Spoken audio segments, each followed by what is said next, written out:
Shit, I'll get on YouTube, the whole nine. Oh.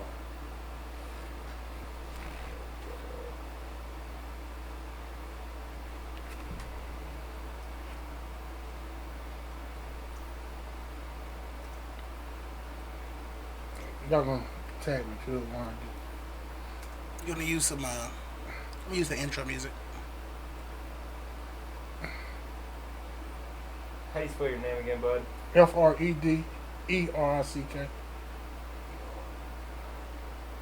F-O-S-T-R.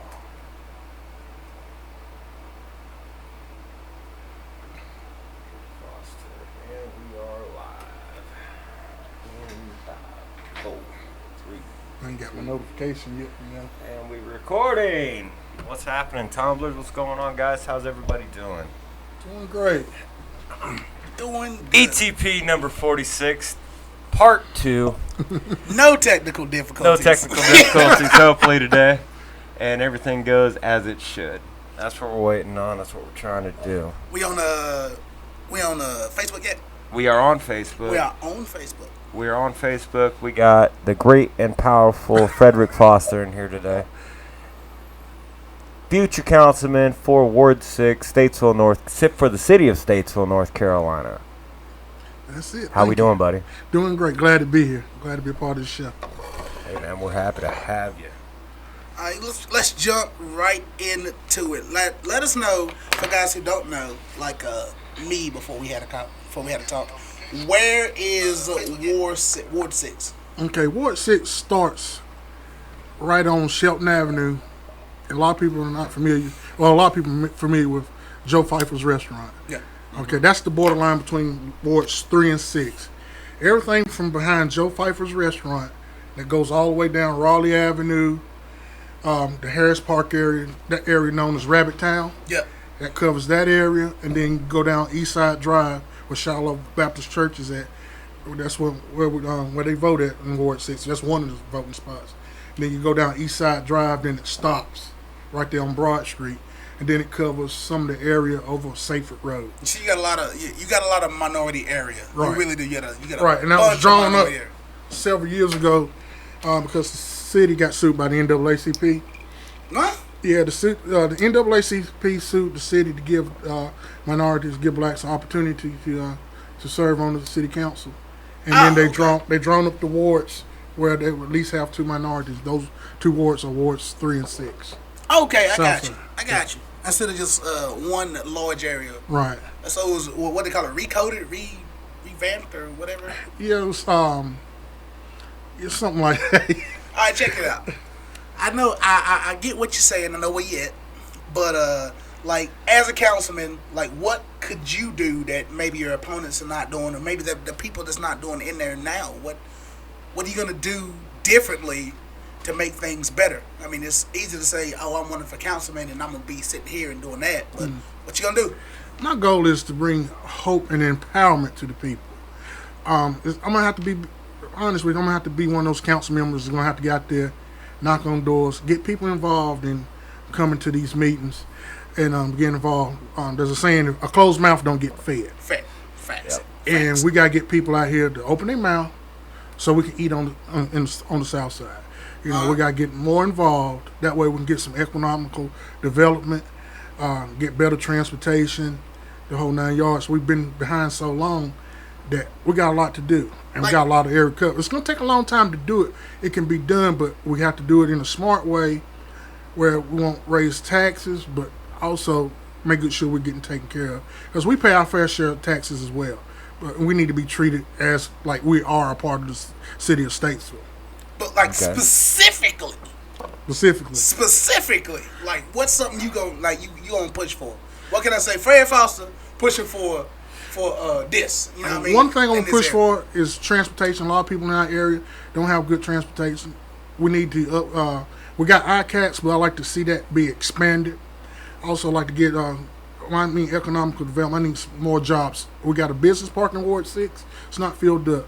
Let's get some good paying jobs in that business park where people in the community can go and get these jobs. Yeah, that are close to work. Yeah, there's a business park.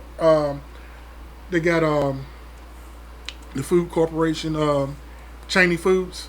That's part of Ward 6. the business park off of Highway 70, heading towards Salisbury. Oh, yeah. You mean Cheney Brothers? Yeah, Cheney Brothers. Yeah. That's okay. That's the business park. That's part of Ward 6. Oh, that's part of Ward 6 Yeah, too. that's part of Ward 6 too. All right. So we need to get some businesses in, and once you get some businesses in, that'll bring in more tax revenue and help us out on help lowering taxes and stuff. Cause we was talking about this, like Statesville got 2 major highways going through. It really don't make sense. Yeah, We why need it's to so take dead. advantage of that. You're right. We have 2 major interstates coming through our city, and we need to take advantage of that. I mean, I heard one councilman say we don't need to look at other cities to see how they're doing on their taxes. I disagree. I think we need to look at some of these cities. At one time, I thought the same way. Then I got to rethinking, and I said, nah, we do need to look at these other cities. Cause they winning. That's because they're winning. And like, for example, Rock Hill, South Carolina, they're rocking it. I mean, no pun intended, but Rock Hill is rocking it. And they did one of the smartest things. They was able to get the Panthers to move their training facility down to their city. When they did that, they got all these medical facilities to move in there. Now, granted, they won't collect any tax money for 7 years. But look, all these other businesses are moving in with them, and they created more jobs for people. Growth. They created growth, more it job brings tourism, opportunities. too. And then they got people working, they got the citizens working, and in 7 years, it's going to pay off when they start paying taxes. So we, in the city states, we're going to have to do that. We're going to have to give some great tax incentives. And like I said this last time I ran, we got to treat our businesses, local businesses and big companies, we got to make them feel welcome, wanted, and important. Once you go through that, make them feel welcome, wanted, and important, they're going to come, and then They're going to stay. Yeah, they're going to come and stay, and we'll have great things to have in states. So that's one of my goals. So I like the fact that you're thinking long term as opposed to we're gonna do it right now. Like especially in Ward 6, from what I understand, and I at a point in time I used to live in Ward 6. Mm-hmm. But from what I understand, like a lot of people when they think go vote and they think I want this change and I want positive change, they only think of like the presidential election or the main elections. And, Yeah, they don't the big think stuff. Right. They don't think internal. Right. Opposed. But if you want something to happen right now, something to happen soon, Exactly. results that you can see within a few years, a year or two, then you gotta vote. You gotta vote local, Yeah, man. and city, Don't local stay at home. government takes does a lot to your, Your own personal community. Yeah, Instead of just Yeah. the countries like this to countries like that. I feel you, man. Like Yeah. a lot of people that's come from other places. What's the comedian guy be on on the news all the time? The African guy. Which one, bud? You know what I'm talking about? He tell the news, but he do it in a funny way. Oh, I know exactly what you're talking about. I can't forget- remember his name. I can't remember his name either. Tony He was- Baker? No. He on the news, like the actual news. Yeah. He Oh, do I like have no political idea. comedy. But he was like when he came over here, the U.S. sees themselves as one big country, which we are. But he said in actuality, if you think about it, we're like 50 different countries. Talking about Trevor Noah? Yeah, Trevor Boom, Noah. that's That's it. it, Trevor Noah. See, that's my guy. But he was like, we're 50 different countries. And if we treat, North Carolina like its own country, and then we're on our little space in our own country, then, we vote what's going on here. And just like Kyle said when he was here, who you got in can turn your property from the desert to something great by just changing some codes. Right. You know what I'm saying? So if you get somebody in there who know what they're doing and can change some codes and make some incentives for their area, then you're going to see instant growth in your own area. Yeah. And see, one thing about it, Southside, particularly Ward 6, we have been put on the back burner so long that a lot of people have just gave up hope. They're like, you know what? No matter who we put in there, nothing's going to change. And I don't want people to feel that way anymore. Right. I want to get out there and encourage them, like, look, okay, stand with me. I'm going to work for you. I just need your assistance. Just come in agreement with me. Come to these meetings. Let's get some things going. Let's get something positive. No more gloom and doom. Okay, Right. let's Yeah. change this. Let's Well, work together. Well, I'm it's happy you mentioned that because gloom and doom is part of the South Side. right. It really is. Yeah. Statesville is one of the most dangerous cities in North Carolina. Number 5. Right. Contributed a lot of the South Side. That's So, how are you going to convince businesses to set up a multi-million-dollar corporation in there if it's a dangerous spot to Dangerous be spot. in. You People know, we won't have to- drive there. We have Won't to even improve- drive there. Yeah, we have to improve our police department. You know, they have improved some, but there's always room for improvement. Like I said, we have to get more community involvement with the police. They have to have a better dialogue. You know, Yes. and you know, being a former law enforcement officer, I know a lot of people don't want to deal with the police, and then a lot of people love. You know, it's a love and hate. But you know, we have to. You know, we're gonna have to. Both sides gonna have to reach out, come to some type of agreement, and work together. And I think it can happen. It's, you know, the new chief that we have, he's working on that. He's been coming to meetings and setting up meetings, trying to work with people. But it's going to take some time. It can be done. It can be done. We gotta find what common ground. Yeah, got to find some common Cause ground. you know what I'm saying. I wasn't always a nice guy, so I had some nefarious things happen in life. So you know, I wasn't always on terms to the police right now. We good now. You know what I mean? So me and the police wasn't always kicking it. Okay, move my away. Yeah. Yeah, me and the police weren't always kicking it like that. But you know what I'm saying? We good now. But I had to get older and had to learn some stuff. We all mature and learn from our mistakes. Yeah. And figure it out. I You feel know like, what I mean?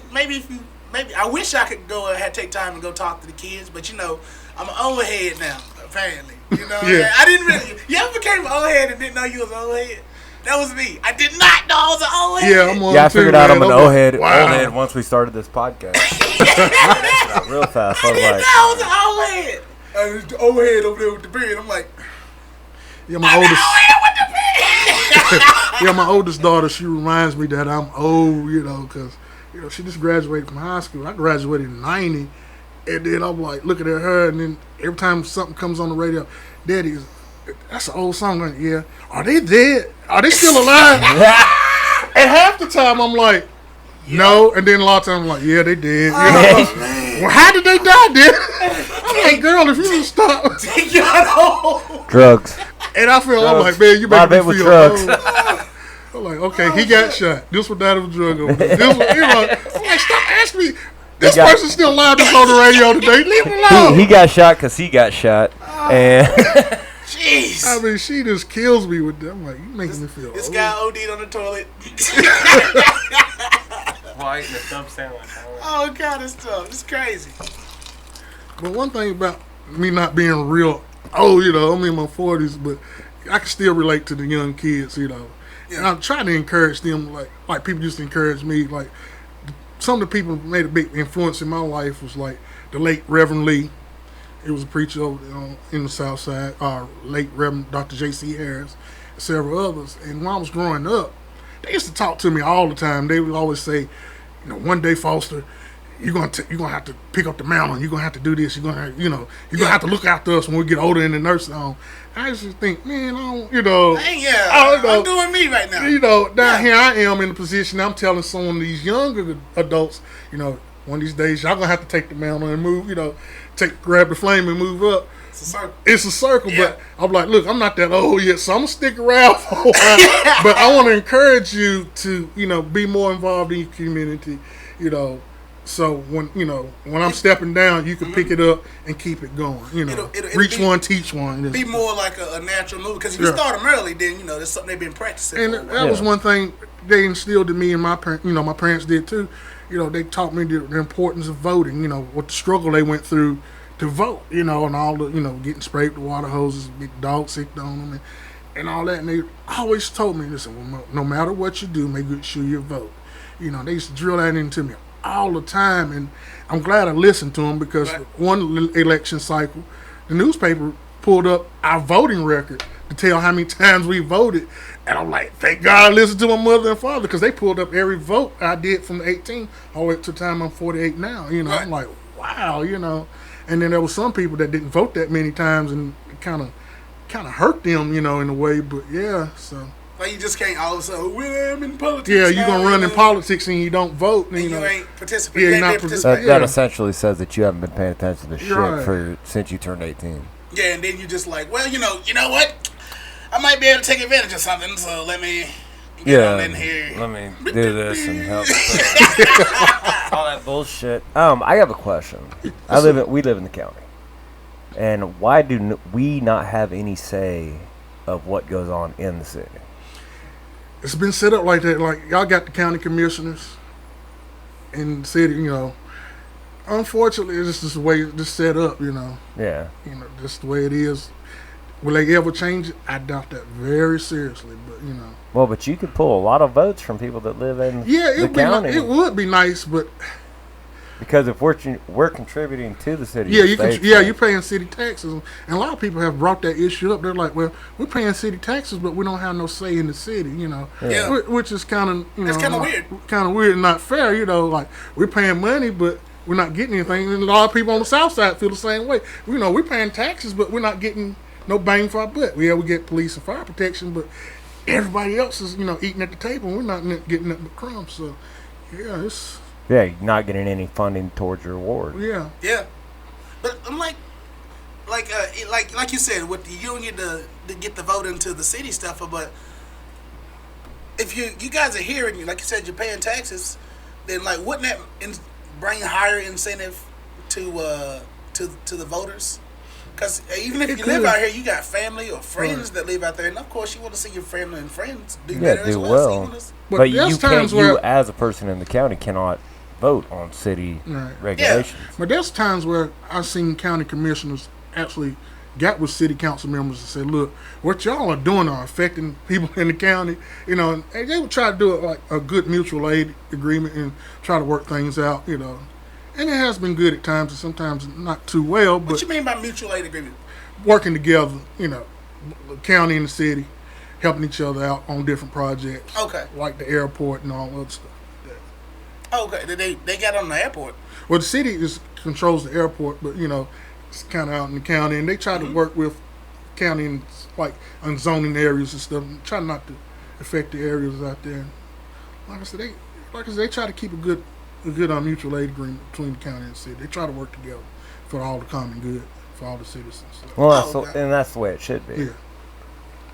Yeah. Because regardless, if I live on this side of the invisible line, I can drive 5 minutes and be on the other side of an invisible line. Yeah. And it's like, oh, well, I go down there and I do the majority of my shopping. If I want to take my wife out for supper, if we want to check out the city, stuff like that. And if there were allow people in the county, that a lot of us work in the city limits. Yeah. To just contribute. Yeah, participate, be part of the city. And one thing I noticed, I'm talking about the community, like when they was talking about the rock quarry being put out there. Yeah. They got organized and they stopped the city from, trying to build out there. To let this guy put that rock quarry out there, and that's why I tried to explain to some of the citizens and states in Ward 6. I'm like, if we can organize like those guys to stop the rock quarry and show up to these meetings, we can do it. We can accomplish a lot. It just takes some time. Let's get together, sit down, and go to these meetings and let our voices be heard. You can make a big impact just showing up for meetings. I show up to a meeting sometimes. I'm the only one from my community there. I've been attending for 4 years. Well, actually 5 years. And I'm the only face in my community that's there. Maybe someone else. Or majority of the time it's just me, myself, Keith Williams, who's holds Ward 6 seat now, and Doris Allison. We're the only 3 in there from my community, But it amazes me, like, when people want something done, they'll show up to these meetings, like the guys showing up on the flag issue. Right. They show up heavy. And they're getting something accomplished. I got a feeling that something's going to happen probably next board meeting, what's coming up in, not this coming Monday, in the following Monday. I think there's going to be some changes. We're just going to sit back and see, what's going to happen. The flag ordinance? Yeah. Like I said, they're going to revisit that again coming up next board meeting. So stay tuned. Okay, I've heard other people's opinion on that. Now, what happened on that? Let me talk to them. Okay, this is what I gathered from my understanding of the flag ordinance. Camping World, from my understanding, wanted to put up a large flag. All right. Okay, and the city said, okay, what size flag or whatever. This is from I might be wrong, but this is from my understanding, from what I gathered over a year. All right. They agreed to a certain size flag. Okay, fine. They gave them, they changed the variance, let them have it. Okay, when it came to putting the flag up, Camping World said, well, we don't want to put up this one, we want to put up a bigger flag, the one they have up now. Okay. So when they put it up, the city officials found out, wait a minute, hold up, that flag is bigger than the one that you have, that we said we agreed upon. So then they was like, look, we're gonna have to change the variance. You need to come and reapply or whatever. And Camping World was like, no, we're not gonna change it. You know, it's not a banner, it's a flag, whatever. And the city of state said, well, we're gonna fine you $50 a day. And then ever since then, it's been a lot of back and forth. So we're from like, okay, I want to put up this, and you're like, okay, cool, we'll put this up. Right.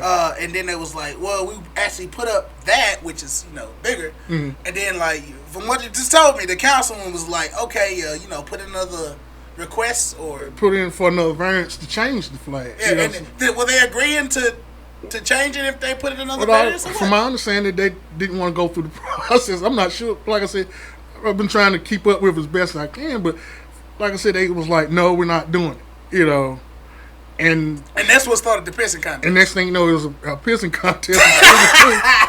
and then some of the council members was being accused of being anti-patriotic. You know, they was like, oh, they must be some liberals, blah, blah, blah. I mean, they were just going at these people hard. And I'm like, wow, you know. Why is everybody... And then, you know, they was like, what does that mean? I mean, I heard them said something about one of the councilmen. Oh, he must be this. You know, the Republicans are supposed to be for the flag. The Democrats are supposed to be against it. And they was jumping on some of these candidates. I mean, some of the council members like, you know, they're anti-patriotic and they're Democrats, but they're registered Republicans. Even support Trump and part of the Trump party. And then they was like, I'm like, okay. And I'm kind of confused. You're saying that he's anti, you know, this, but he's, you know, part of this party. But, you know, his thing is, well, he's, you know, he don't mind the flag being flown, but they need to do it right. They need to come in. They need to follow the law. Because they're like, look, we're making everybody else follow the law. They should follow the law too. Okay. Then the other side is saying, this is silly. This is going on too long. We need to go ahead and change it because we're getting all this bad press. And then you got one member of the council gets on the news.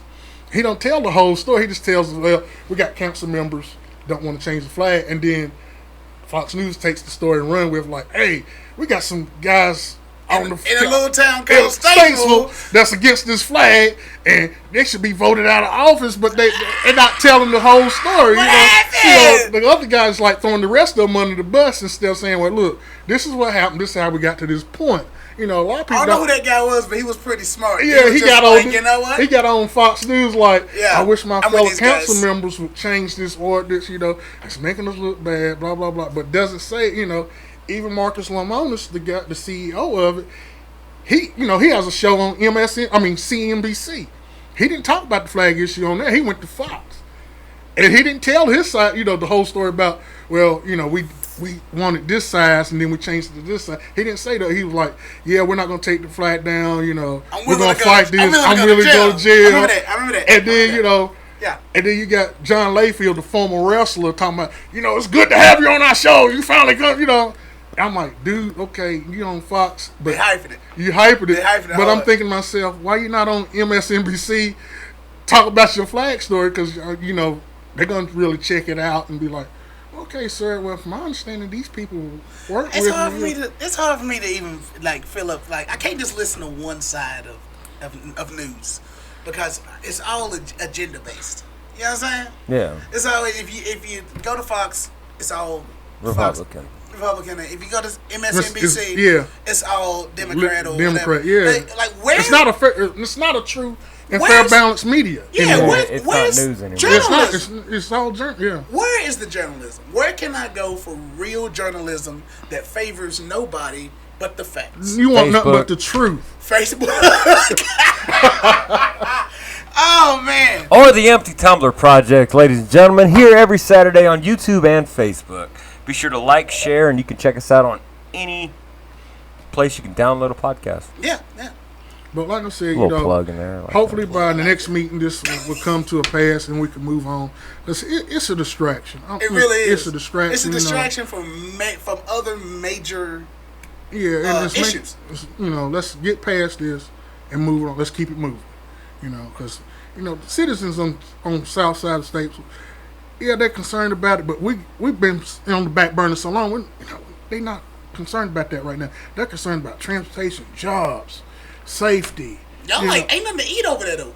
We are a food desert. One of the council members. I just thought about that. Y'all got fifers. We got only thing we have going on in the South Side states right now To eat. is Pfeiffer's restaurant.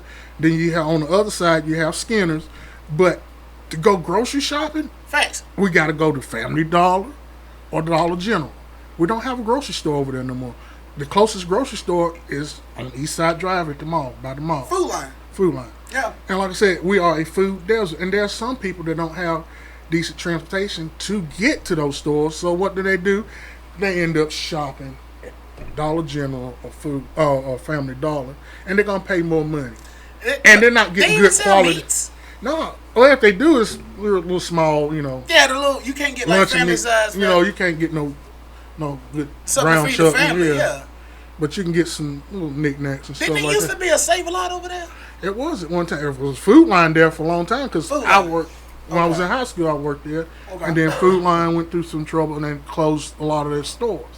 And then they brought because of the crime rate, though, right? Well, it's sad to say it was crime rate, but it was the economy at the time. Because Food Line shut down a whole lot of stores.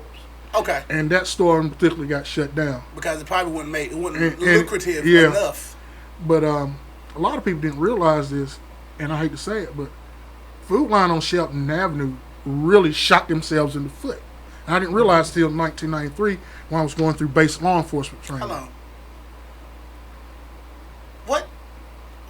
What Shelton Avenue is a Food Line? Okay, yeah, that's the one you're talking about. Yeah. Got you. You lost me. I got to see it in my mind. So I'm sorry. All right, Food Line on Shelton Avenue, in 1993, when I was going through basic law enforcement training.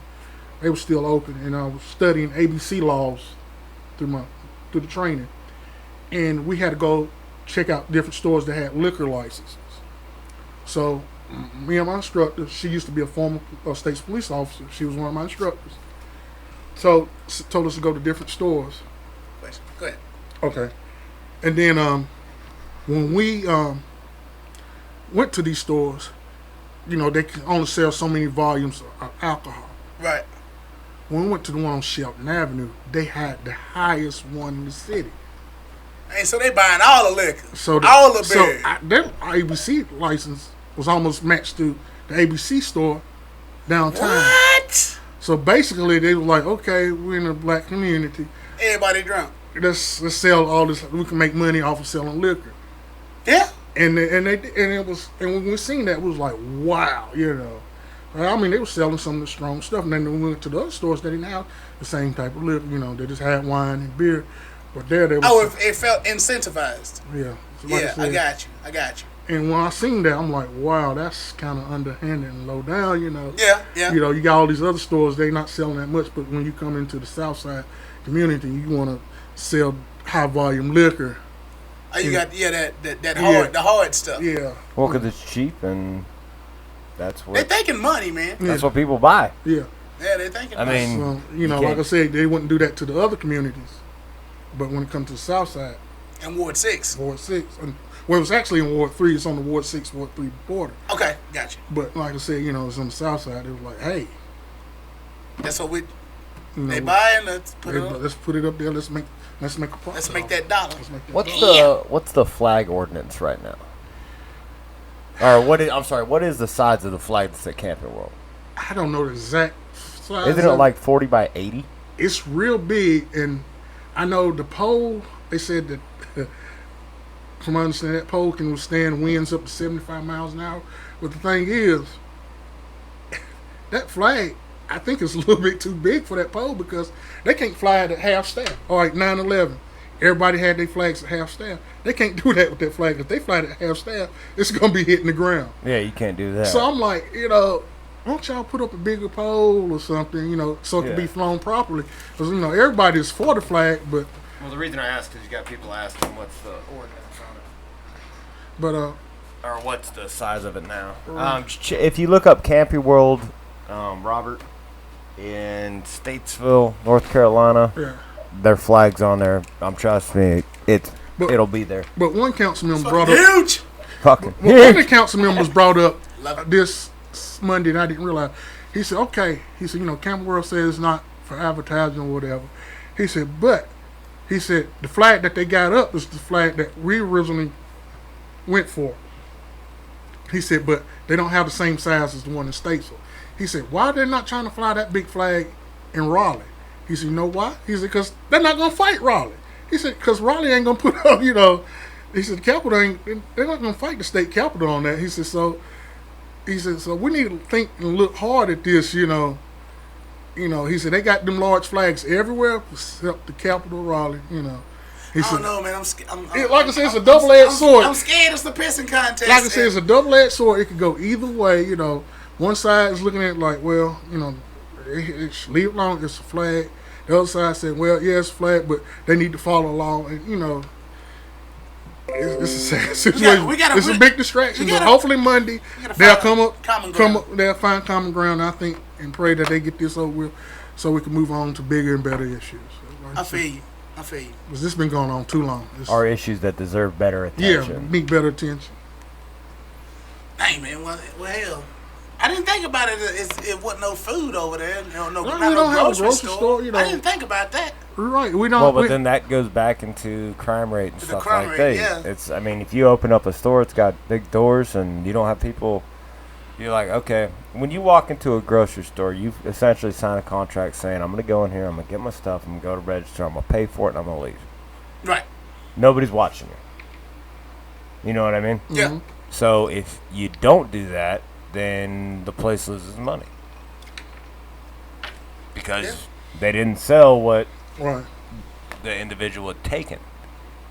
Or go in there and, there's something bad or two guys got beef and they just let it go right there in the middle of the food line. They strapped. Yeah. They started letting fire go. You got a little kid on aisle 11. They're on aisle 12. Fire right through that rack. Shoot that kid. Bad look. You know what I'm saying? It don't look good. Exactly. It's not a... And I'm not saying that would happen, but... It's just a dangerous place. I mean, it's... Yeah. A lot of people had a lot of fear when that, when that store was open. They had a lot of incidents, but like I said, that can be taken care of with proper law enforcement. Yeah, and proper communication. Yeah, and being more visible. Being seen more. Heavy patrolling. And not just that, man. I think you just got to start at the house, though, man. Talk to your kids. Yeah. Exactly. You know what I'm saying? Talk to your kids. Like, tell them, like, listen, we in this community, and it's considered a bad community because of the people in the community. It's like, you don't just, like, all of a sudden say, oh, well, this place is a bad community. Mm-hmm. It's a bad community because bad things happen, and things just don't happen by themselves. Right. People do bad things. Yeah. And a lot of times, stuff that goes on the south side are not necessarily being done by the community. It's being done by people from outside the area come through and do their dirt, do whatever, and come to the south side and do it and think they can get away with it. Yeah. Yeah. And that needs to be cleaned up as well. Like I say, when they're gonna have to step up patrol, be more seen more, be more of a stronger presence. We'll also have to have the community have the patrols back. Right. In that cops are here. And I'm not fucking with you. I'm not talking shit. Cops like, hey, man, what's going on? What's going on with this? We need information.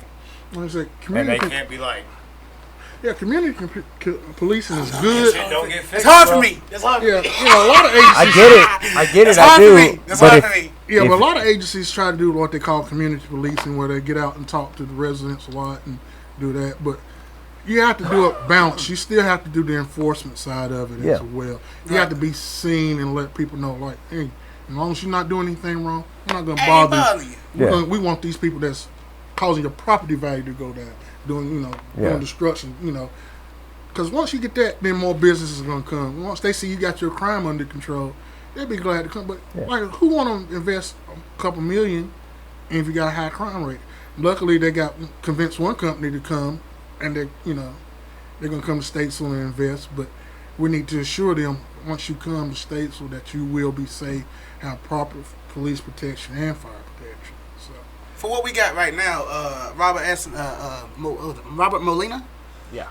He asked, like, what do we got right now that's generating more revenue for the city? Like in one section, maybe that can help your section.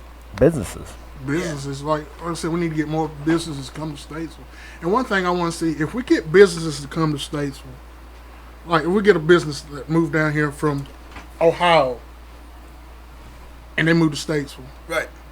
Don't bring more people from that state down here and get the higher paying jobs and give us the lower paying jobs. Give us opportunity. I'm sure we got people that are educated and qualified that can fill those positions. Right. And if you come, don't start us off as temps to hire. Go ahead and give us the opportunity to work as full-time employees with the benefits. Now, I can understand, they want to make sure that the employees get proper training and want to work them as temps, but, help them get their foot in the door so they can make a decent living. Because majority of the South Side are making below the poverty level. I'm one of them. I'm not a millionaire. Right. I'm struggling with my bills every day. What's the level, like 50 grand? Or it's lower than that. Annually?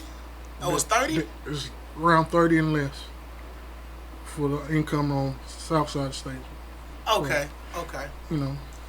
And so that's only like $10-12 an hour. Yeah. Average 40 hours a week. Bring home pay after taxes and stuff. You're looking at most families bringing home from $350 to $400 a week. Average. Somewhere around there, about $30,000 a year. Dang. And that ain't shit.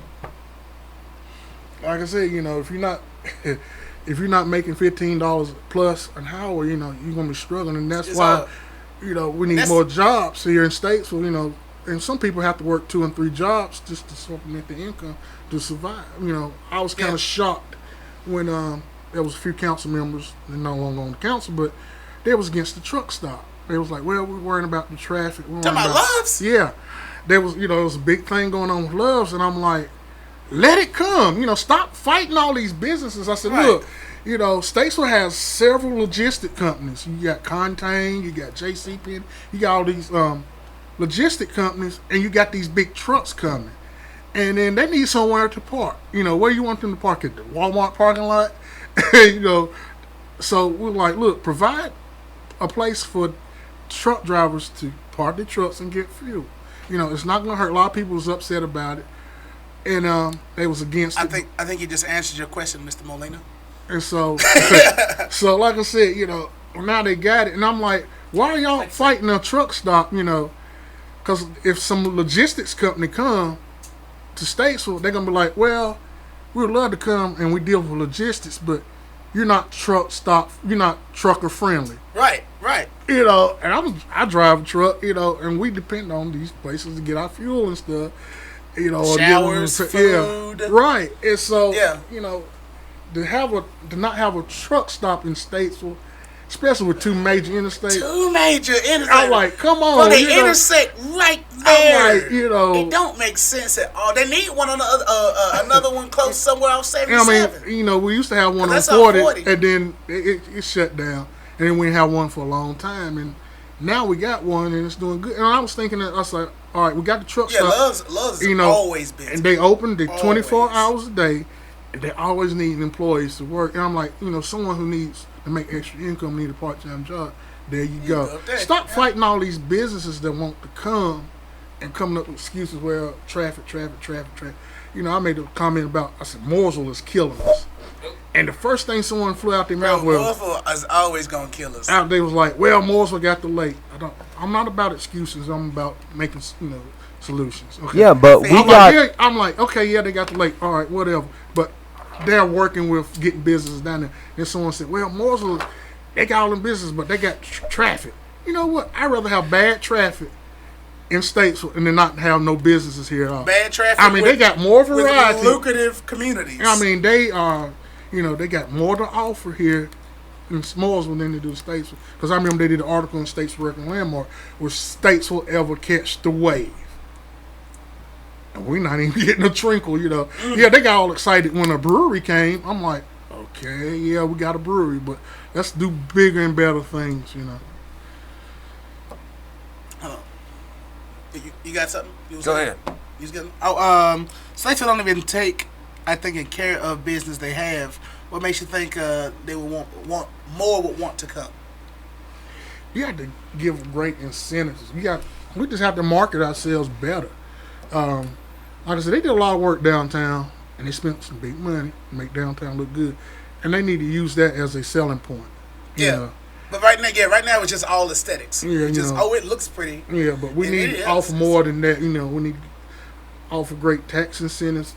Need to offer more entertainment than some couple stupid dive bars that are downtown. Right. And one thing, I like those art crawls and all this stuff, the one thing as a councilman I would like to do, and I have not seen the city of Statesville do, is honor our veterans. We have all these art crawls, we have weekend in the village, we have all this stuff. But when it comes you're to speaking my language right now. I love veterans. but when it comes Robert to Milano's a veteran. but when it comes to honoring the veterans, we'll put up the American flag, but we don't designate, nothing special for them. I like to do something for them. Like a Veterans Day parade or something have like a Veterans that. Day parade like Troutman. Or just shut off part of Broad Street in front of Mitchell, celebrate the veterans, have some vendors come out, some veterans come out and have some war memorabilia out there. And we need to honor them because, several veterans have talked to them. They're like, you know what, we need to have this. It's like, we have all these wine and cheese festivals, but they don't never celebrate us, Wine and cheese. But who puts together the wine and cheese festival? Is that the council or is that just different individuals? But different I like individuals? to see the city to encourage doing that because I remember there was a gentleman, I forgot his name, but he was a veteran and he was standing out there on the corner of Broad Street with the flag. He was a veteran, he was a war veteran, and he was standing out there doing the Memorial Day and stuff like that. Yeah. And people would blow the horn at him and he would wave. And he was, trying to, bring attention to, to our servicemen. And I'm like, wow, Yeah. That's great. I said, too bad, someone from the city won't do more for the veterans like that. Absolutely, but the problem is, and this not necessarily a problem, but I know quite a few veterans, and in my experience with them is they stick together. They do. They don't really worry about what other people are doing. They're with each other. Right. Now, if those organizations would go ahead and be like, hey, let's show people, what's going on. Let's get people to more interact with our servicemen, the ones that are current, are active, and the ones that are veterans. Right. That might necessarily be something that people would show up to, but they can incorporate it with the wine and cheese festivals. Right. Like, hey, we got beer and we're veterans, you know what I mean? Yeah. Or we're cooking out and doing all that type of stuff and having, like I said, I like to show, and it just involving in it and showing their support for the community that they live in. Right. Like I said, I like to see more done because my father was a Korean War veteran. I said Korean War, a lot of people back in the past used to call it conflict. No, that was a war. Anytime someone is shooting at you and you're in a gunfight, that's not a conflict, that's a war. Yeah. And they finally start recognizing the Korean War veterans as a war instead of conflict. Right. Because for years they used to say conflict, the Korean conflict. And that would burn my father and several other veterans up. And then they stopped saying that, saying Korean War. Because they was there, they was like, they lost And, friends. my father, My grandpa was in the Korean War before it even started. Wow. My father, he survived the Korean War. They got ambushed. And he got hit in the side. They was going up a mountain trail.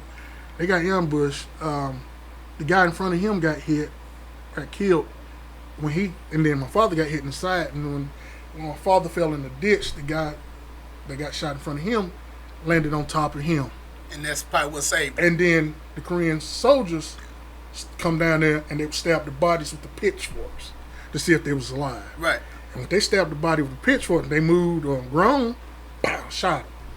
So my dad, he was laying there hurt, and he said the guy, he remembered clearly, he said he was just laying there still. He was praying. He said the guy took the pitchfork, stabbed it down on top of him. That's crazy. He said, next thing you know, he said the guy grabbed the pitchfork again, and it was going to stab him, and then stab that guy twice. And then he said, next thing you know, the Korean soldiers left, and then here comes some MPs and some more troops, and then they found my father. He was still alive. That's crazy. Yeah, and that's crazy. he suffered from PST, PTSD. Yeah, he Right. suffered That's that right. for a long time, and as a little kid, I didn't understand that. And my mom worked third shift, and I'm 5 years old, and he would have nightmares at night, and I would have to wake him up, to keep him from having a heart attack. See, Yeah. bro, you gotta wake them people up from a distance. Yeah, I had an and- uncle like that. Yeah. He broke his sister's arm when she woke up. Yeah, and a lot of people didn't realize that. Too close. A lot of people didn't realize my father went through that, and that was one of the stories he didn't hardly tell. But yeah, he it bothered him a lot. But even though when he came back home, he didn't get the royal treatment like some of those folks because there was segregation. But I'm pretty sure he got the Purple Heart. Yeah, but a lot of the guys he was in service with got the Purple Heart, but they didn't display it because he was like, look, I got the enemy. I don't want them to know the enemy got me. So that was his. Oh, boy, them boys is hard, ain't they? They was like, no. They said, yeah. He said, a lot of us got the Purple Heart. He said, but we was like, nah, we don't want them to know that the enemy got us. We want to let them know that we got the enemy. I heard that. And I'm like, okay, Dad. I said, but you fought for your country. Tough ass dude. Yeah. They're like, tough look, dudes. he said a lot of them are still like so that. So much respect for them dudes. No, Man. they are tough dudes. Tough, Stupid tough. Yeah, crazy. My father was like, no, I'm not gonna, Oh, I got a question from a viewer. Okay. She asked Alexis, right? Alexis asked, what makes you different from any other candidate? One, out of the candidates running, I'm probably have the most experience actually working with a city council. When I was in law enforcement, I worked for 2 different agencies. I worked in the town of East Spencer in Rowan County and the town of Cleveland. And when it came to our police budget, we more hands-on because we want to make sure we got decent pay and equipment. And also, I have experience working with the city council in the state. So I was a part of the Stormwater Commission that was formed about 4 years ago. What's the that? Stormwater Commission, we did a study of all the area of stormwater, all the water drains and stuff, right? Storm drainage. We had to study. Well, we had classes for almost 2.5 years learning with different storm drainage systems and stuff, and then we would come up with solutions. Telling the city what they need to do to repair these, what options, give them different options to. You didn't have to change any runoff systems or anything like that. Yeah, and we had to look at that. And then a lot of people are kind of upset because the city now has a stormwater fee. And, they were concerned about the garbage fee. Now they're like, now we got the stormwater fee. But a lot of people don't realize, and the city needs to do a better job of explaining stuff to the citizens. They post stuff on the city website, but a lot of people don't go to the city website and see what's going on.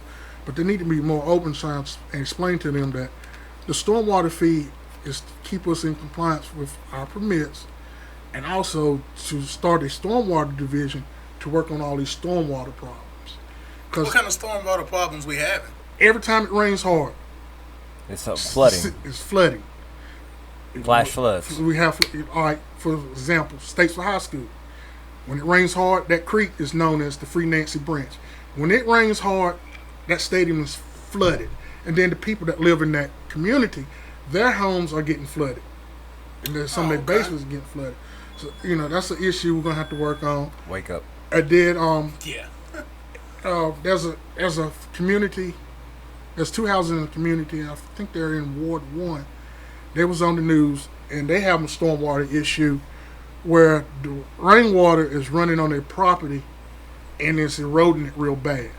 And if it keeps on, foundation. Yeah, and if it keeps on, it's going to ruin their foundation. It's going to ruin 2 homes. Right. And there's some people that, they was told, well, the homeowner association is supposed to take care of it. Homeowner association said, no, y'all going to have to take care of it. And then the guys were like, well, the city's supposed to take care of it. And there's a lot of back and forth. I got a feeling eventually. Another pissing contest. I got another feeling that the city probably have to step in and get involved, because if we don't, we're going to end up paying a lot more with lawsuits. Because we had a young lady that fell through a sinkhole downtown Statesville down in the flats. What? On Center Street. It was about a year ago. She was walking. They call it the flats, but right there on Center Street near the church where Center Street. I'm thinking where Kelly's O'Reilly Auto Parts is across the street. Oh, yeah, Gotcha. yeah. They call that the flats. Where she was walking across there and fell into a hole. Okay, when she fell in that hole, it was because of the stormwater. Hold on, wait a minute. I know how that works. Like it's a little bit of water, and it slowly takes earth until And there's a hole there. Yeah, But a sinkhole. Yeah, until there's a sinkhole. And But then was she walking? She was and walking, and all of a sudden, pavement. no, she was walking, and then she was walking across the grass near the sidewalk and went straight down. What? What? Yeah, she came up waist high. Now just imagine that would have been a small kid. Dead. You know, Yeah, Full of, 'cause all was that it full of dirt water? would've just- no, it was just dirt. Just a hole. You know, if it Definitely hurt. would have been a small kid, they could have fell in a hole and it could have been covered up. But luckily, you know, they had the fire department come out there to pull out the hole. But then here come the sad part is, who's going to fix it? State said, well, city state's supposed to fix it because it's on the right of way. City state was like, no, y'all maintain that highway. Y'all are responsible for it. And it was a lot of back and forth. And the whole time that sinkhole It's there. It's there. Nobody's doing that. Is it It's getting still big. there? No, they finally fixed it. Thank God. They finally fixed it. And some of the businesses were concerned because they were like, okay, they're going back and forth. And I got a business here. And then I'm afraid this hole going to get bigger. And I got people scared to come down the sidewalk. It's affecting my business. Right. And from my understanding, I know I made some calls. Several people made calls. They made calls to some people in the Senate. And then Contractors. And then they finally said, okay, we're going to go ahead and fix it. But like I said, we don't need no more problems like that. Someone fall into a sinkhole. So, Right. you know, like I say, I hate to pay fees, but we're going to end up paying more if someone loses their property or life. So, Yeah. you know, like I Yeah. said, the stormwater division is supposed to be set up. Because we got pipes underground that's over 100 years old that needs some major repair. Yeah. Major repair. Need to be dug up and replaced. Yeah, replace. Dug up, I was about to say replaced. that. And it's going to take some time. It can't be an overnight project. It's going to, you know, you're going to have to work on the hard hit areas and stuff. Like I said, every time it rains real hard, you go down Center Street or where the CVS, that parking lot, it's a swimming pool. You know, it's a swimming hole. You know. They just don't need to be like that. Right, and like I said, we have Which- a lot of infrastructure issues that we're going to have to work on. So, keep everyone safe and protect property. Okay. Alexis is with us again. Thanks for the comments, Alexis. She said, "Thanks for answering my question. One more thing though, what is the number one thing you think is an issue in Ward 6? Not Statesville, but Ward 6. Think about Number one issue. number one issue. Yes, for Ward 6 alone. Ward 6 alone is decent jobs in retail. Like I said, we don't have a grocery store in our area. We need that. That's something major we need in our community. There's so much, but that's one thing I would love to see is a major retail, like a store could come so we could have a decent grocery store. Okay, so why is there not stores there now? Well, a lot of it was blamed on the economy. A lot of it was blamed on crime. But like I said, we have been put on the back burner so long. When you don't invest, things happen like that happen. And to be quite frankly, the city of Statesville has not really invested on the south side. Okay. I mean, Ward 6, only great improvement I've seen is maybe the business part, but it's not doing as well as it should be. And then over in Ward 3, only thing they offered them, or the only thing they got on that side of town, is a splash pad. Okay, What's the splash pad? it's where the kids go and get wet. It's like a water park, Okay. except it's not a swimming pool. It's got sprinklers and stuff going, Got it. which is well and good. But we need more than entertainment over there on the south side. You know, I'm happy that they got that, but I want us to have something where a learning center where kids can go, have internet access, access to computers where people can apply for jobs, do resumes, the whole 9 yards. Right. I like to see the city invest in internet service, citywide, so people can have access to the internet, because there's a lot of kids that don't have Internet at home. Yeah. internet at home, and yet they got tablets and computers. How are they gonna do their homework when they don't have access to internet at Right. home? They're gonna have to go to the library or go somewhere where they got free access to internet, Then that goes back to transportation. and then you gotta go deal with transportation, getting them there. So I like to see a nice community center where people can come apply for jobs. Like Are you talking about citywide, or are you talking about just in the south side? Just south side. I like to see it citywide, but definitely in the south side of the state on Ward 6. I tell you one thing I'd like to see since we're talking about Ward 6. In Ward 6, I'd like to see like someone like yourself, a councilman, come in and get some of the the homeowners and a lot of the adults there to I want to say like help them understand or encourage them to take more pride in their area. If you take pride in your area, you'll take care of it. It'll be clean, and you'll talk to your kids and make sure that they on the right track. And it's just a whole bunch of stuff. I know you got to worry about bills and things and adult things, but it's just taking pride in your community goes a long way. Like I said, I want to bring hope and empowerment. That's one thing I want to do. Is like, look, no more gloom and doom. Okay, stop looking at the past. Let's look towards the future. Exactly. We got a bright future ahead of us. What's done. I think the number one thing in the South Side, we can do it. Because if this side of the community can get together, come to these meetings, and make the city council stop doing certain things, if we get together as a community and do something, we can make a change. Like I said, closed mouths do not get fed. If you sit there and complain, but when it's time to do something, keep your mouth shut, you're not going to eat. Right. So, what you were saying?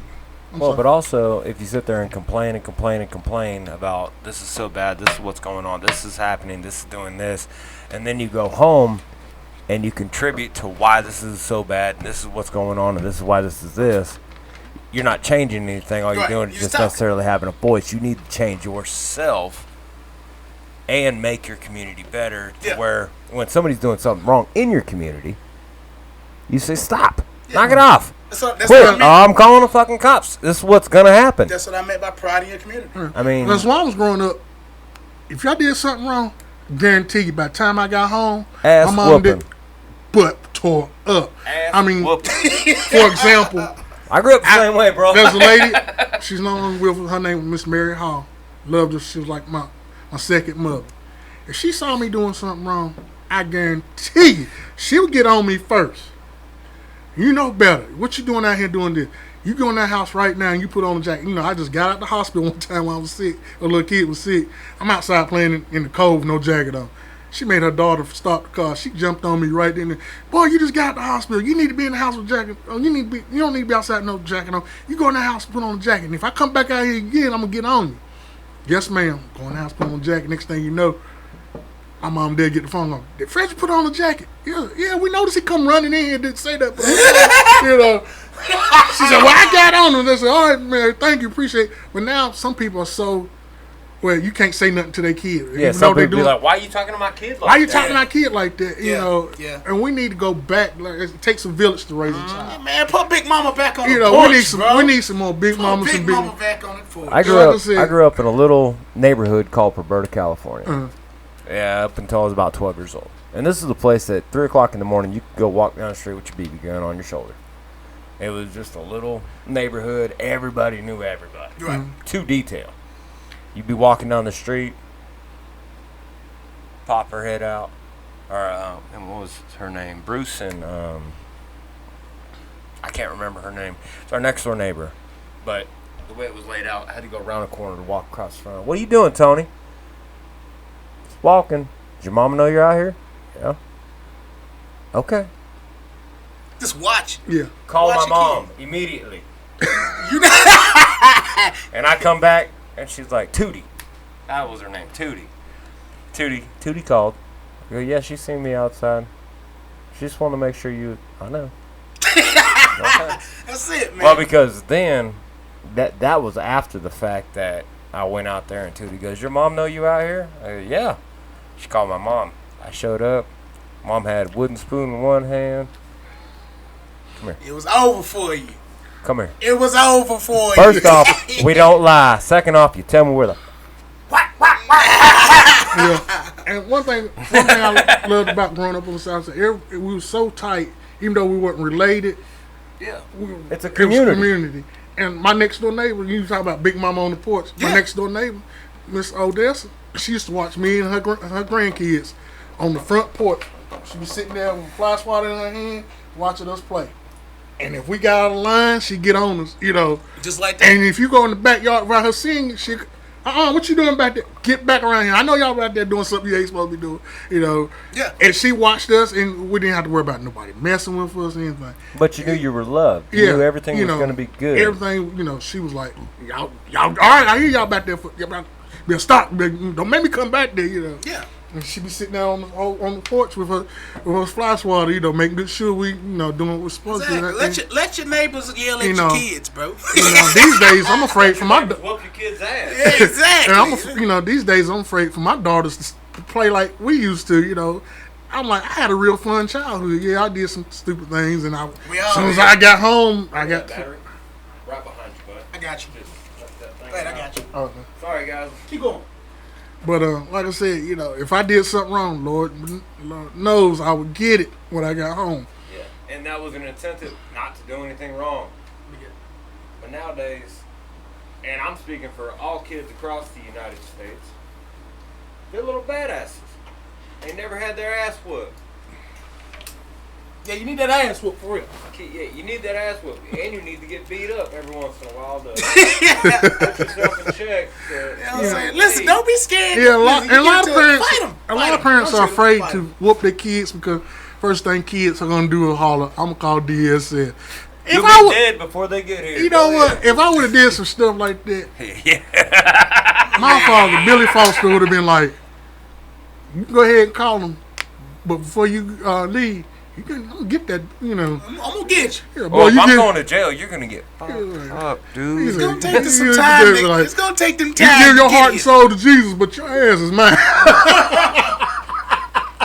He said, "Don't you be out here acting a fool," you know. But yeah, you know. Spare the rod, spoil the child. I dated a girl back in probably 2005, and she was against corporal punishment. She goes, and we were serious with each other and stuff, and she's like, if we get married and we have kids, I don't want to raise kids corporal punishment. I said, okay. I'm whooping that ass. Sorry, it's gonna happen. It's not. Yeah. It's you get out of line, you deserve an ass whooping. And kids nowadays, they don't get ass whoopings. They don't get that nice solid. You wake up the next morning, think about the day before, you kind of turn a little bit. No, I'm gonna tell you the worst is getting that blister right here on your dad wrapped it around your thigh. Just no. Ain't doing that again. Sitting there like, and then you go to think about doing. Then you start thinking about, why did I get this? And that's why I got this. And then that situation comes up again. Well, and then you go, I'm good, guys. And then your friends were like, you're a pussy. Fuck you. I had 6'4", 265 pounds with a big ass belt. Go fuck yourself. I'm not doing this shit. No, I'm gonna tell you what used to get me is I done messed up. I done heard them preach the sermon, hooting and hollering, fussing at me. They be like, all right, go outside and get me a switch. Yeah. And you better not get a little one. Man, that was you gonna make me go get my own switch. Yeah. It's Get a little one. Go get another. Psychological Bring them effect together on you. and beat your And ass. after I got my beat, before I did anything stupid, I'm like, I'll be darned, I'm going out there getting a switch for you to whoop me with. Now, you know, every time I did something, I'm like, no, I better not do it because I'm not, you know, it made you think. Well, I'm like, It's called negative reinforcement. Well, it's called there's consequences for your actions. Yeah. Which makes you learn, because if you've ever been blasted in the face and you see this dude sitting there talking his shit, da-da-da-da-da-da, and you're like, don't necessarily want to get blasted in the face today. I'm going to try to decipher this, in a way that it's because nobody wants to get hit. Yeah. And nobody wants to hit anybody. I mean, there's a few psychos out there that love to smack the shit out of people, but nobody wants to bring violence towards somebody else. You don't like hitting people, because if you did, you'd hit people every day. I think you gotta deserve it though. You know what I'm saying? But you don't like to do it. Okay. Nobody likes to blast somebody in the face for no reason. For no reason, no, not at all. No. I mean, But the older then you're just a dick. But the older I got, friends were like, all right, you get too big to beat. My dad took me to the side. He said, you know what? I know you growing up, you're a young man, you're going to do things, but I'm going to tell you right now. He said, you get me in trouble. He said, you know you like to eat. Yeah, Dad. He said, well, you're going to have to start feeding yourself. He said, and you're going to be living in the street. He said, but when I put you out of the house, just do me a favor. Just let me know where you at, so if something happened to you, I can come get you. I can come get you, so I can let you know where the funeral home can come pick you up at. I'm like, dude, really? I'm like, Daddy, come on. That's that war vet. You're like, I'm going to college. And then one time my dad was like, He said, yeah, you got your license? Yeah. I said, yes, sir. He said, well, I'm glad and happy you got your license. He said, you can drive any vehicle of mine you want. He said, well, I'm going to tell you right now, son. If you go to jail, do me a favor. I said, what's that, Dad? Call me, let me know where the car's at, and let me know you're in jail.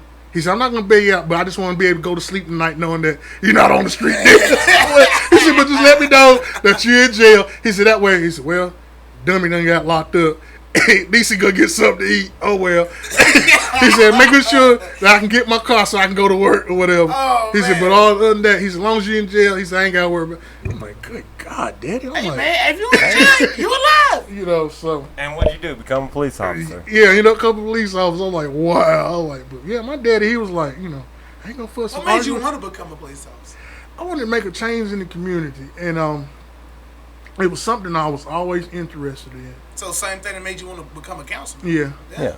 I always wanted to do something working in the community, and unfortunately, there's not a lot of minorities in law enforcement like to see that change, and you know, make a difference in the community. More, a lot of people are, oh, you know, there's They talking about all these bullies that's supposed to. Well, that's something that I actually thought about. It says they say it's a lot of bad cops and a lot of bullies in law enforcement, but if there were more people like you if you believe that, it would curb a lot of them bad. then be a law enforcement officer. If you Right. think someone's been a bully and you don't think the majority of them are bad, if that's what you think, then be a law enforcement and be one of the good ones. And if there's more Exactly. people, Yeah. there's more people like you, the bullies Exactly. will get weeded Yeah, out. just a few bad apples and spoil the bunch. And, you know, Yeah, so, yeah. But the more good apples, the harder it is. And there's a for lot those of good bad ones out there, apples. and then you got a couple yeah. knuckleheads out there. Dude. Exactly. And they Yeah. go and open the mouth, and all the good people around us like, man, shut the fuck up. Yeah. Nobody wants to hear your damn mouth. Shut the fuck up. Man, we're trying to have fun here. Shut the fuck up. Exactly. Oh, don't shut the fuck up. And then the crowd comes around. You one dude standing there trying to be a badass, da-da-da-da, and you got a bunch of people around you. You're Pissing like, contest. Yeah. maybe I should shut the fuck up. Dude, it's crazy. Yeah. I mean, people don't. I don't know.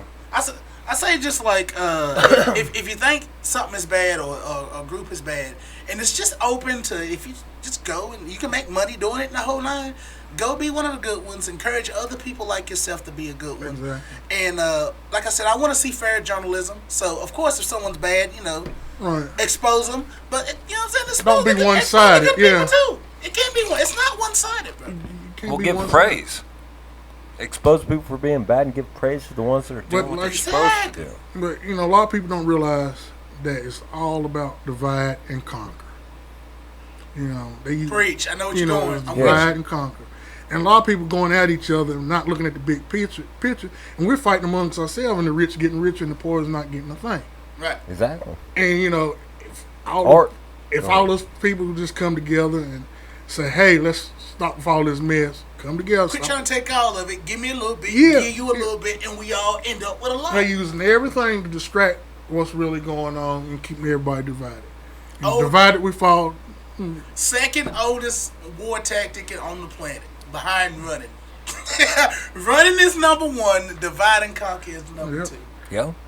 The- Well, but Together see, we stand, divided we fall. you say And they want the to keep us divided.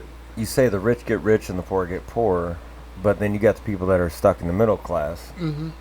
Probably Dwindling. like everybody sitting here at this table, Or, and we're busting our ass to see no prosper. really, they say it's middle class, but really, You that's not even essentially- middle class. You're anymore. really poor. You're Yeah. really poor, you know. You just high class poor. you just doing just a little bit more. You High know, class poor. yeah, you know, they always say it's the rich, the water's middle right class, here. and the poor. The water's right here on the poor people, and the water's like right here on the. No, it's right here because you can hear everything that's going on Yeah. in the rich class, but you can't necessarily. You get can't out the participate damn water. at all. Yeah. Yeah, you know, And it's like a carrot sitting in front of your face 24/7. these Like, millionaires are getting these big tax breaks and stuff, and we're carrying the load. You know, it's Facts. not- Hard facts. You know, that's Yeah. that's not right. You know, you give, and they talk about it's the trickle down effect. Trickle. Trickle down. I'm tired of how many trickle. years? I'm tired of the trickle down Trickle effect. I want to downhill. get showered on. I want to get rained on. Yeah. Make it rain for me. You know, all this little trinkle. I want a storm. You know, Yeah, exactly. I mean, you don't. I'm with you, man.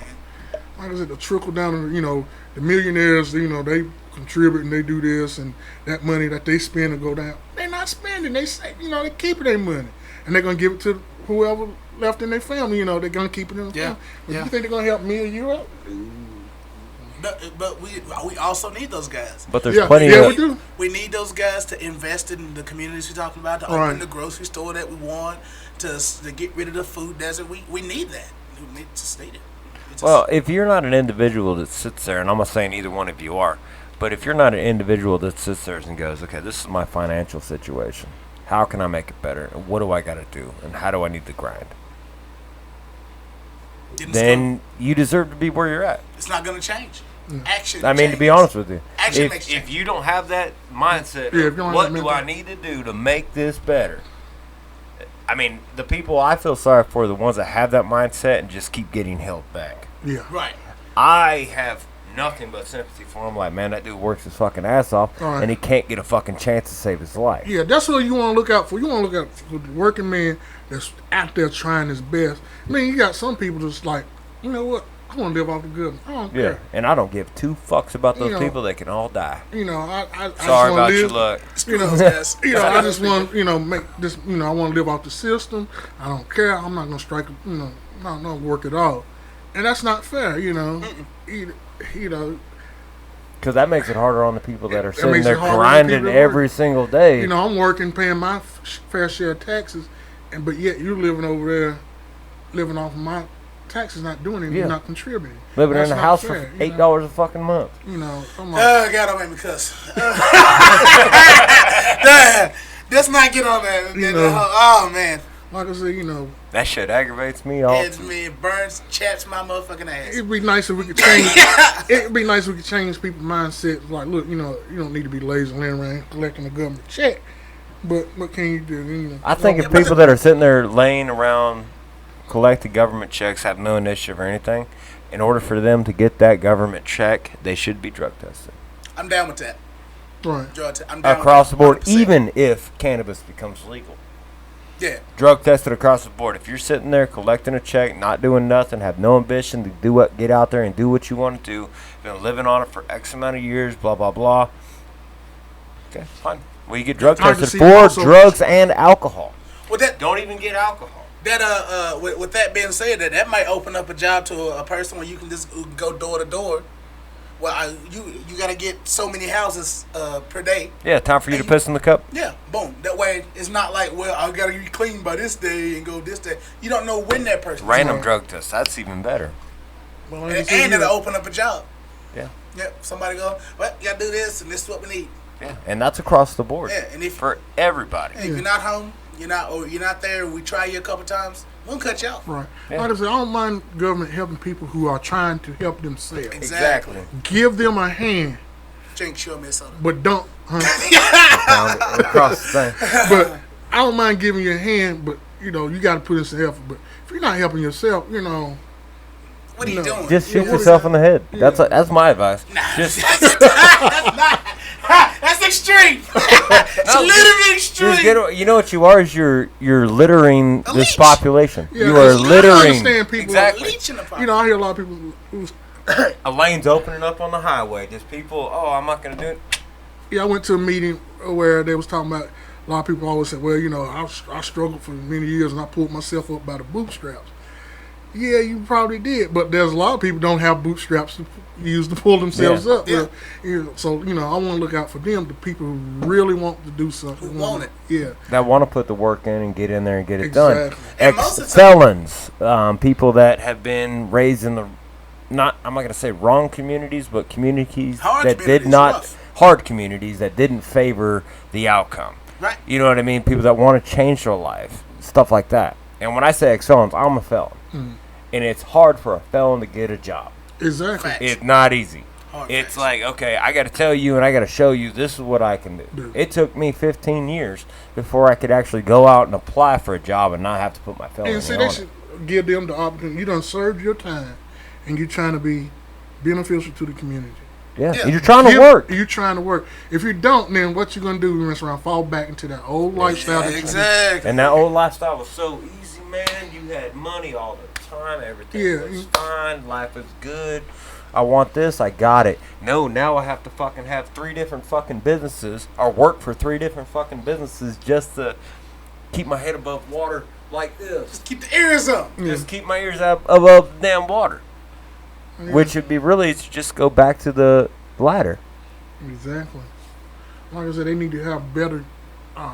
When they're talking about prison reforms, they need to have some programs where help someone who gets out of prison to give them the skills and the tools and the ability to apply for these jobs, give them opportunity. You And know. then when they come back, I mean, like at some point in time, they can give tax breaks or whatever to businesses that's doing the hiring. Exactly. Yeah. You know, hey, you know what? We give Well, you a that, tax that break. does exist. Yeah. You know, look after this employee. You know, treat them right. You know, we'll look after. Yeah, Yeah. Well, give back to the community. Incentive. Yeah, great incentive. Well, look, I'm good. I'm running. Me personally, I'm running short on time. Damn, it's already 5. Damn, we've been. It just kind of went That by, hour man. just went. It was gone. It was gone. So, Well, I appreciate the opportunity y'all let me talk about. but I'm glad you came over to see us, bro. I really Yeah, I appreciate it. I appreciate appreciate it. Uh-oh, I'm sorry. We hug around here. All right, man. Let's do that. This is my boy right here. Good looking Well, out, boy. I'm blind. Remember that. Well, this episode of the podcast at the end was brought to you by CCS Off Road. CCS Off-Road Motorsports. Off Road Motorsports. Got it. 4. All your off-road needs. And we do custom builds, but we don't necessarily look towards it. If you guys want something that is just badass off-road, you get out there, everybody's looking at your bike. Oh, you got the new rims. Oh, that motor's built to the tits. Come talk to me. I can make that happen for you. That's it. Make it per. And please, early voting started September 18th. Please come out, support your community. Like I said, if you want to make change starts at home, and local voting is home. Like I said, closed Yes. mouths do not get fed. So That- if you want to get fed, The number one go fact. vote. Let your voice be heard. Open your mouth. And like Anthony said a long time ago, he actually wrote it on that box out there. Get out there and get it. If you We want love it, you guys. go get it. Bye.